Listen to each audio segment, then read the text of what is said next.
BMW का नाम सुनते ही मतलब क्या आता है जहन में? तेज रफ्तार, शानदार डिजाइन, लग्जरी और शायद वो जानी पहचानी 2 हिस्सों वाली ग्रिल। हाँ हाँ बिल्कुल, वो ग्रिल तो है ही। बिल्कुल, लेकिन इस जर्मन कंपनी की कहानी वो सिर्फ आज की चमचमाती कारों तक ही सीमित नहीं है। इसकी शुरुआत तो कहीं और ही हुई थी। बिल्कुल अलग। आज हम BMW के इसी उतार चढ़ाव भरे सफर को जरा करीब से समझेंगे। हवाई जहाज के वो ताकतवर इंजन बनाने से लेके फिर युद्ध की तबाही झेलने, दिवालिया होने की कगार से वापसी और फिर दुनिया भर में ड्राइविंग प्लेजर का एक तरह से दूसरा नाम बनने तक। सही बात है। और अब ये कंपनी इलेक्ट्रिक गाड़ियों की नोए क्लास मतलब एक बिल्कुल नई पीढ़ी के साथ भविष्य की ओर एक और बड़ा कदम बढ़ा रही है। इसके लिए हमने कई, आप कह सकती हैं, स्रोतों को खंगाला है। ऐतिहासिक दस्तावेज है, कंपनी की रिपोर्ट्स हैं, ऑटो इंडस्ट्री के विश्लेषण और हाँ, कुछ खास इंटरव्यूज भी। तो चलिए BMW के इस पूरी कहानी की पढ़ते खोलते हैं। तो BMW की कहानी शुरू होती है 1916 में और दिलचस्प बात यह है कि तब कारों का कोई जिक्र तक नहीं था। हाँ, ये बात कम लोग जानते हैं। 3 कंपनियों के विलय से बनी बैरिशम मोटोरन वैक यानी BMW, इसका पहला काम था हवाई जहाज के इंजन बनाना। बिल्कुल। पहले विश्व युद्ध में इनके इंजन, खास तौर पर वो BMW 3A, अपनी जबरदस्त परफॉर्मेंस के लिए मशहूर हुए। फॉकर D7 जैसे फाइटर प्लेन में लगे ये इंजन मतलब ऊंचाई पर भी दमदार प्रदर्शन करते थे और भरोसेमंद भी थे। हाँ, उस वक्त ये बहुत बड़ी बात थी। इसने जर्मन पायलटों को हवा में एक अहम बढ़त दिलाई थी वाकई। लेकिन युद्ध में जर्मनी की हार के बाद 1919 में हुई वो वर्साई की संधि, उसने उन पर हवाई जहाज इंजन बनाने पर रोक लगा दी। ये तो बड़ा झटका रहा होगा BMW के लिए। बहुत बड़ा झटका था। मतलब कंपनी का अस्तित्व ही दांव पर लग गया था। उन्हें कुछ और सोचना पड़ा। उन्होंने फिर दिशा बदली और कुछ समय के लिए छोटे औद्योगिक इंजन, खेती के उपकरण और यहाँ तक कि रेलवे के लिए ब्रेक बनाने जैसे काम भी किए। अच्छा, रेलवे ब्रेक भी? हाँ, कुछ वक्त के लिए, बस कंपनी को चलाते रहने के लिए। और फिर एक नई शुरुआत हुई मोटरसाइकिलों के साथ। 1923 में आई BMW R32। हाँ, ये एक अहम मोड़ था। इसमें 2 बातें बहुत खास थीं जिन्होंने आने वाले कई दशकों के लिए BMW बाइक्स की पहचान तय कर दी। पहली चीज थी इसका बॉक्सर ट्विन इंजन।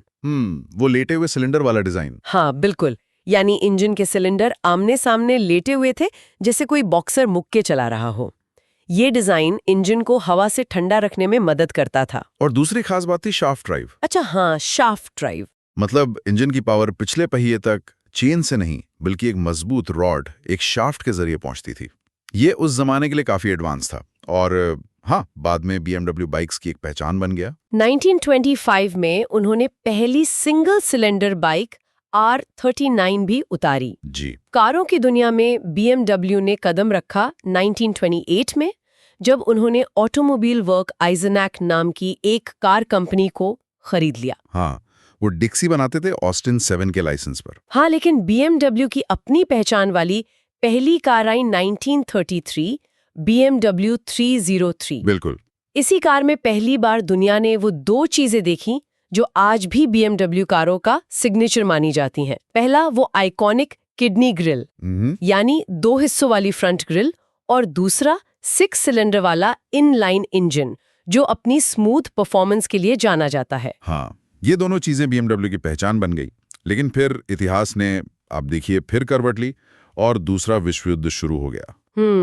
BMW एक बार फिर युद्ध सामग्री बनाने लगी। हवाई जहाज के इंजन तो थे ही, जैसे फोके-वुल्फ FW-190 फाइटर प्लेन्स के लिए बनने वाले वो रेडियल इंजन। अच्छा। साथ ही उनकी R75 मोटरसाइकिल वो जर्मन सेना के लिए बहुत उपयोगी साबित हुई, खासकर उत्तरी अफ्रीका के वो मुश्किल रेगिस्तानी माहौल में। रेगिस्तान में ये इतनी कामयाब क्यों रही? क्या खास था इसमें? देखिए, 2 मुख्य कारण थे। एक तो इसका एयर कूल्ड बॉक्सर इंजन, वो गर्म मौसम में ज्यादा असरदार तरीके से ठंडा रहता था, ओवरहीट नहीं होता था आसानी से। अच्छा। दूसरा इसकी शाफ्ट ड्राइव। रेगिस्तान की रेत और धूल में जहां चेन ड्राइव अक्सर फंस जाती थी या खराब हो जाती थी, वहीं ये सील बंद शाफ्ट ड्राइव कहीं ज्यादा भरोसेमंद साबित हुई। ये तो लॉजिकल है। हाँ, और इसकी कामयाबी देखकर तो अमेरिकी सेना ने भी इंडियन और हार्ली डेविडसन जैसी कंपनियों को शाफ्ट ड्राइव वाली मिलिट्री बाइक्स बनाने को कहा था, जैसे वो इंडियन 841 और हार्ली डेविडसन XA बनी। अच्छा, तो मतलब BMW ने उन्हें भी प्रेरित किया एक तरह से। कह सकते हैं बिल्कुल। लेकिन युद्ध का अंत वो BMW के लिए बर्बादी लेकर आया। म्यूनिख का मुख्य प्लांट बमबारी में लगभग पूरी तरह तबाह हो गया था। हाँ, हालत बहुत खराब थी। युद्ध खत्म होने पर मित्र देशों की सेना, खासकर अमेरिकी फौजों ने बचे खुचे प्लांट को भी नष्ट करने और मशीनरी को जब्त करके हर्जाने के तौर पर ले जाने का आदेश दिया। हाँ, अक्टूबर 1945 का एक आदेश तो साफ कहता है कि BMW प्लांट 1 और 2 की सारी मशीनें खोलकर पैक की जाएं और शिपिंग के लिए तैयार रखी जाएं। मतलब एक तरह से सफाया। बाप रे, वो मशीनें फिर कहाँ गईं? और वो दुनिया भर में भेज दी गईं, अलग अलग देशों को हर्जाने के तौर पर। और यहाँ एक और दिलचस्प मोड़ आया। BMW का जो कार बनाने वाला प्लांट था आइसेनाक शहर में, हाँ, वो चला गया पूर्वी जर्मनी यानी सोवियत संघ के नियंत्रण वाले इलाके में। ओहो। और उन्होंने BMW के नाम और लोगों के साथ पुरानी R35 मोटरसाइकिल और कुछ कारें बनाना जारी रखा। क्या मतलब BMW के नाम से ही? हाँ, बिल्कुल। तो कुछ समय के लिए ऐसा था कि 2 अलग-अलग BMW कंपनियां काम कर रही थी। एक पश्चिम में म्यूनिख में, जो लगभग बंद हो चुकी थी, और एक पूर्व में आइसेनाक में। ये तो बड़ी अजीब स्थिति रही होगी। कंफ्यूजन भी होता होगा। हाँ, बिल्कुल। आखिरकार 1952 में ट्रेडमार्क को लेकर कानूनी लड़ाई हुई और पूर्वी जर्मनी की कंपनी को अपना नाम बदलकर EMW आइसेनाक मोटर वर्क करना पड़ा। अच्छा, EMW। हाँ, उन्होंने अपने लोगों का नीला सफेद रंग भी बदलकर लाल सफेद कर लिया था। अच्छा, उधर पश्चिम जर्मनी के म्यूनिख में BMW की हालत आप बता रहे थे बेहद खस्ता थी। बहुत ज्यादा। उनके पास ना तो कोई डिजाइन थे, ना ब्लूप्रिंट, सब कुछ आइसेनाक प्लांट में रह गया था। सोचिए जरा। कल्पना कीजिए, शुरुआत में उन्हें गुजारे के लिए रसोई के बर्तन और खेती के औजार बनाने पड़ रहे थे। बर्तन और औजार, BMW। हाँ, पहली पोस्ट वॉर मोटरसाइकिल R24 वो 1948 में जाकर बन पाई। और वो भी कैसे?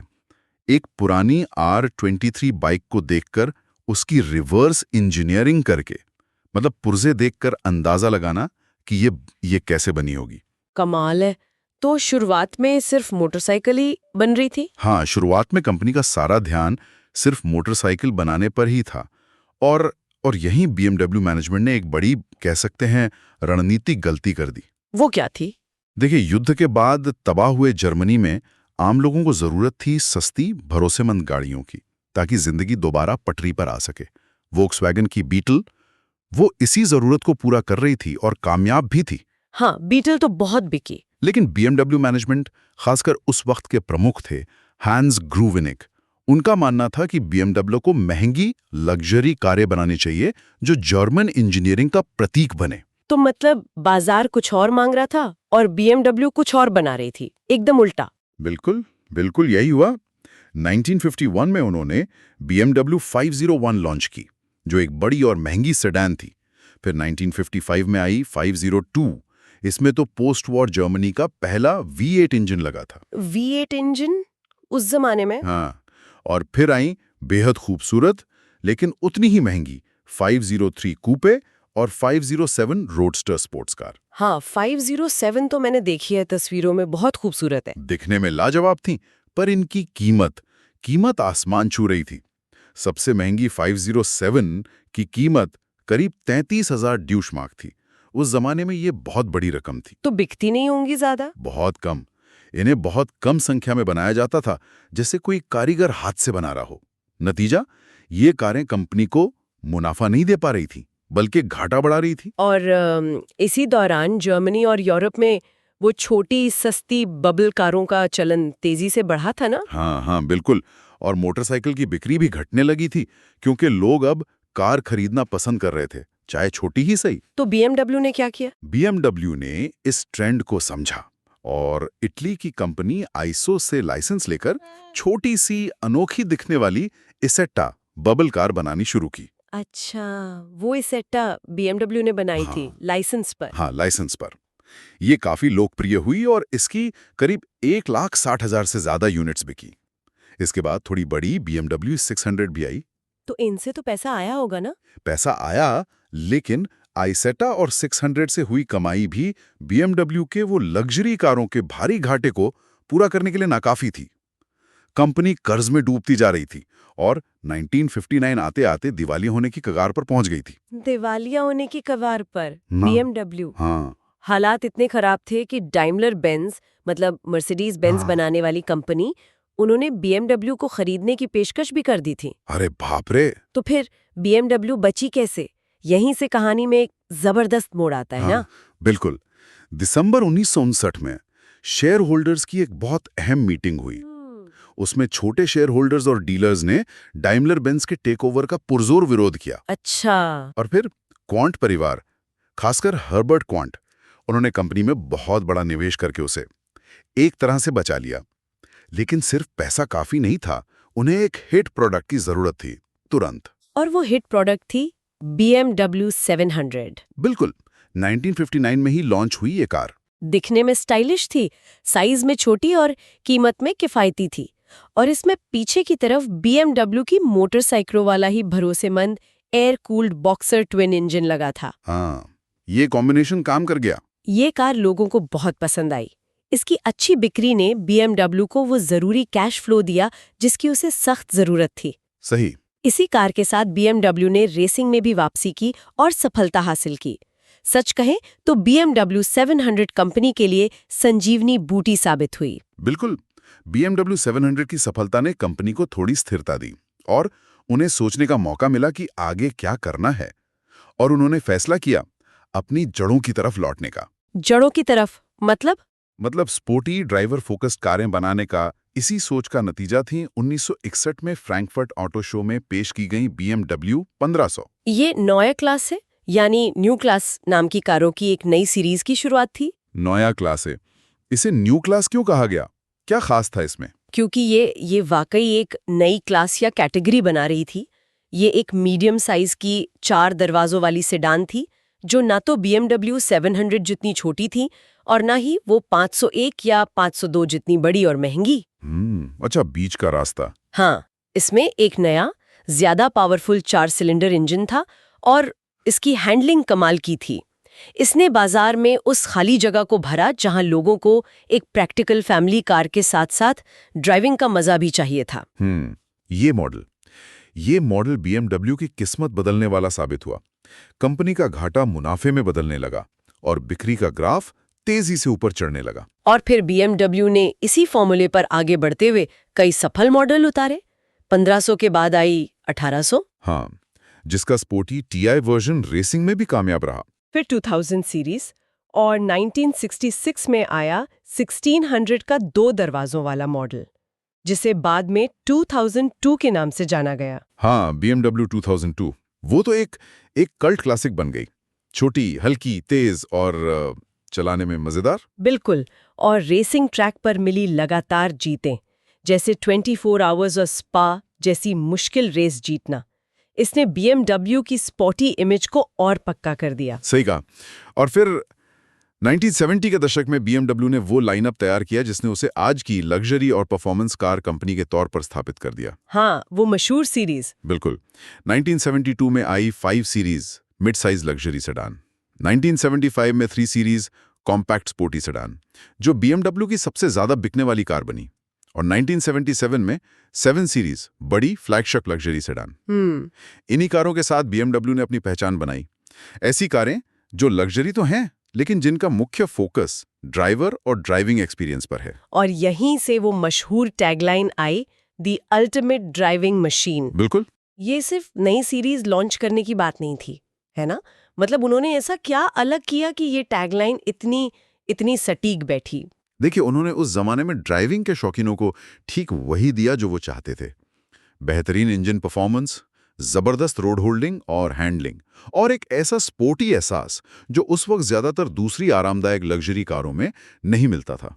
हाँ। उन्होंने इनोवेशन पर भी जोर दिया, जैसे BMW 2002 टर्बो में टर्बो चार्जिंग का शुरुआती इस्तेमाल। कार चलाने का जो वो शुद्ध आनंद BMW देती थी, उसी ने अल्टीमेट ड्राइविंग मशीन वाली छवि गढ़ी और एक मजबूत ब्रांड लॉयल्टी बनाई। सही बात है, लोग परफॉर्मेंस और ड्राइविंग फील के लिए ज्यादा कीमत देने को तैयार थे। बिल्कुल। और ये सिलसिला तो आज भी जारी है। आधुनिक युग में BMW ने अपना विस्तार जारी रखा है। हाँ, बिल्कुल। 2000 के दशक में उन्होंने SUVs के बाजार में कदम रखा, लेकिन उसे भी अपना अंदाज दिया। X5 को उन्होंने SUV नहीं, SAV यानी स्पोर्ट्स एक्टिविटी व्हीकल कहा। हाँ, SAV। जो उनकी स्पोर्टी इमेज से मेल खाता था। फिर मिनी और रोल्स रॉयस जैसे बड़े ब्रिटिश ब्रांड्स को खरीदा। उनकी M डिवीजन हाई परफॉर्मेंस कारें बनाने में लगातार सफल रही है। और आज उनकी एक अहम रणनीति है टेक्नोलॉजी ओपननेस। टेक्नोलॉजी ओपननेस, इसका क्या मतलब है, थोड़ा समझाएंगे? इसका मतलब है ग्राहकों को अलग-अलग तरह की इंजन टेक्नोलॉजी का विकल्प देना, क्योंकि दुनिया भर में ज़रूरतें और नियम अलग-अलग हैं। उनके पास आज भी बहुत कुशल पेट्रोल और डीजल इंजन हैं। हाँ, वो तो है। प्लग इन हाइब्रिड PHV गाड़ियां हैं जो थोड़ी दूरी बिजली पर चल सकती हैं और फिर पेट्रोल इंजन पर।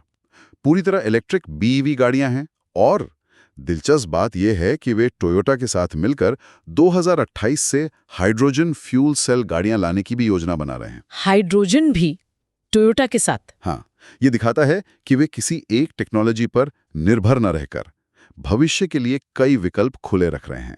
अलग-अलग बाजारों के लिए अलग-अलग समाधान। इलेक्ट्रिक गाड़ियों पर तो अब जोर साफ दिख रहा है। 2013 में आई वो i3 और i8 थोड़ी हटकर थीं, लेकिन अब तो उनकी लगभग हर सीरीज में इलेक्ट्रिक या हाइब्रिड ऑप्शन मौजूद है। हाँ, अब ये मेन स्ट्रीम हो गया है उनके लिए। आंकड़े भी यही दिखाते हैं। 2024 में उनकी कुल बिक्री का 17% से ज्यादा हिस्सा पूरी तरह इलेक्ट्रिक गाड़ियों का था। बिल्कुल। और उनके नए हाइब्रिड मॉडल भी अब सिर्फ बिजली पर 100 किलोमीटर से ज्यादा चल पा रहे हैं। लक्ष्य भी बड़े हैं, 2025 तक 30 लाख इलेक्ट्रिक और हाइब्रिड गाड़ियां सड़कों पर लाना। हाँ, लक्ष्य बहुत महत्वाकांक्षी हैं। और अब BMW अपने इतिहास के एक और बड़े मोड़ पर खड़ी है। वे लॉन्च करने जा रही हैं अपनी इलेक्ट्रिक गाड़ियों की एक बिल्कुल नई रेंज, जिसे वे फिर से वही ऐतिहासिक नाम दे रहे हैं, न्यू ए क्लास। न्यू ए क्लास, वही 1960 वाला नाम। हाँ, वही नाम, लेकिन इस बार मतलब बिल्कुल नया है। नई क्लास। ये सिर्फ कुछ नए मॉडल नहीं है, बल्कि ये BMW की कारों को बनाने, उनकी टेक्नोलॉजी और उनके डिजाइन को लेकर एक पूरी तरह से नई सोच है। ब्लूमबर्ग जैसी प्रतिष्ठित न्यूज एजेंसी ने भी इस पर महीनों की रिसर्च के बाद एक विस्तृत रिपोर्ट छापी है। अच्छा, तो क्या खास है इस नई नए क्लास में? देखिए, कई चीजें हैं। पहला मॉडल नई iX3 SUV होगी, जिसका उत्पादन 2025 के अंत में हंगरी के एक बिल्कुल नए प्लांट में शुरू होगा, जो सिर्फ इलेक्ट्रिक गाड़ियां ही बनाएगा। सिर्फ इलेक्ट्रिक? हाँ, डेडिकेटेड EV प्लांट। इसके बाद 2027 तक 40 से ज्यादा नए मॉडल या अपडेट्स आएंगे, जिसमें 2026 में एक स्पोर्टी सेडान भी शामिल है, जो शायद 3 सीरीज की इलेक्ट्रिक वारिस हो। लेकिन असली बदलाव वो टेक्नोलॉजी में है। अच्छा, वो क्या है, बताइए जरा। पहली बात, डिजाइन। ये गाड़ियां एक नई साफ सुथरी डिजाइन लैंग्वेज फॉलो करेंगी और सस्टेनेबिलिटी पर बहुत जोर होगा। सस्टेनेबिलिटी मतलब? मतलब चीजों को रिसाइकिल करने पर फोकस। डिजाइन फॉर सर्कुलैरिटी सिद्धांत। जैसे नई iX3 में लगभग 1/3 मटेरियल रिसाइकल्ड होगा। ये तो अच्छी बात है। दूसरी बात, डिजिटल एक्सपीरियंस। ये सॉफ्टवेयर डिफाइंड गाड़ियां होंगी। सॉफ्टवेयर डिफाइंड ये क्या होता है? मतलब ये कि कार का सॉफ्टवेयर उसकी ज्यादातर फंक्शनिंग को कंट्रोल करेगा। जैसे आपके फोन में सॉफ्टवेयर अपडेट से नए फीचर आते हैं, हाँ, वैसे ही इन कारों में भी over the air OTA updates के जरिए नई सुविधाएं जोड़ी जा सकेंगी या परफॉर्मेंस बेहतर की जा सकेगी। इसके लिए कार में 4 बेहद शक्तिशाली कंप्यूटर होंगे, जिन्हें वो सुपर ब्रेन्स कह रहे हैं, जो अलग अलग सिस्टम संभालेंगे। 4 सुपर ब्रेन्स? हाँ, और एक बहुत ही रोमांचक चीज है, BMW पैनोरामिक iDrive। ये क्या है? इसमें ड्राइवर के सामने वाली पूरी विंडस्क्रीन ही एक डिस्प्ले बन जाएगी। क्या बात करे, पूरी विंडस्क्रीन पर डिस्प्ले? ये तो कमाल है। हाँ, बिल्कुल नया इंटरफेस होगा। और इलेक्ट्रिक ड्राइव के बारे में? हाँ, बैटरी और रेंज का क्या? यहाँ भी बड़ा बदलाव है। 6ठी पीढ़ी की BMW eDrive टेक्नोलॉजी इस्तेमाल होगी। नई तरह की गोल सिलेंड्रिकल बैटरी सेल्स होंगी, जो ज्यादा एनर्जी स्टोर कर पाएंगी। अच्छा, गोल सेल्स। हाँ, 800 वोल्ट का सिस्टम होगा, जिसे चार्जिंग 30% तक तेज होगी और सिंगल चार्ज में रेंज भी 30% तक बढ़ जाएगी। 30% ज्यादा रेंज, ये बहुत मायने रखता है। बिल्कुल। और BMW का लक्ष्य बैटरी की लागत को भी लगभग आधा करना है। आधी कीमत, तब तो EV और पहुंच में आ जाएंगी। उम्मीद तो यही है। और एक नया कंट्रोल सिस्टम है, जिसे हार्ट ऑफ जॉय कहा जा रहा है। ये ड्राइविंग सिस्टम्स को इतने बेहतर तरीके से कंट्रोल करेगा कि गाड़ी की एफिशिएंसी यानी कुशलता 25% तक बढ़ सकती है। हार्ट ऑफ जॉय, नाम भी दिलचस्प है। तो कुल मिलाकर BMW की ये नई क्लास है, इलेक्ट्रिक गाड़ियों के लिए एक नया स्टैंडर्ड सेट करने की एक कोशिश है। वे टेस्ला और दूसरे नए खिलाड़ियों को सीधी टक्कर देना चाहते हैं। ये एक बहुत बड़ा दांव है, इसमें भारी निवेश लगा है। 2024 में निवेश पीक पर था। लेकिन BMW को उम्मीद है कि ये उन्हें इलेक्ट्रिक कार के दौर में भी लीडर बनाए रखेगा। एक बार फिर खुद को नए सिरे से गढ़ रहे हैं, कह सकते हैं। तो ये है BMW की कहानी। हवाई जहाज के इंजन से शुरुआत, फिर मोटरसाइकिलों का दौर, युद्ध की मार, दिवालिया होने से बचना, नई क्लासेस सेडान के साथ वापसी, अल्टीमेट ड्राइविंग मशीन बनना और अब एक बार फिर नई क्लासे के नाम पर ही इलेक्ट्रिक भविष्य की तैयारी। वाकई क्या सफर रहा है। बिल्कुल, ये कहानी BMW के लचीलेपन, उनकी इंजीनियरिंग की ताकत और शायद सबसे बढ़कर मुश्किल दौर में भी हिम्मत भरे रणनीतिक फैसले लेने की क्षमता को दिखाती है। सही बात है। चाहे वो वर्साई की संधि के बाद मोटरसाइकिल बनाना हो, या 1950 के दशक के संकट के बाद वो 700 और फिर नए क्लासेस सेडान पर दांव लगाना हो, या अब पूरी तरह से इलेक्ट्रिक भविष्य की ओर कदम बढ़ाना हो, वो हर बार बदले हैं। हाँ, और बदलते रहे हैं, और चलते चलते एक सवाल सोचने के लिए छोड़ जाते हैं। BMW के इतिहास को देखें, हवाई जहाज, बाइक, कार, लग्जरी, परफॉर्मेंस, फिर इलेक्ट्रिक और अब हाइड्रोजन में भी रुचि। इतने सारे बदलावों को देखते हुए क्या अंदाजा लगाया जा सकता है कि आज से 20 साल बाद BMW किस बिल्कुल अप्रत्याशित क्षेत्र या टेक्नोलॉजी में हाथ आजमा रही होगी, जिसके बारे में शायद हम आज सोच भी नहीं पा रहे? ये वाकई सोचने वाली बात है। कौन जाने।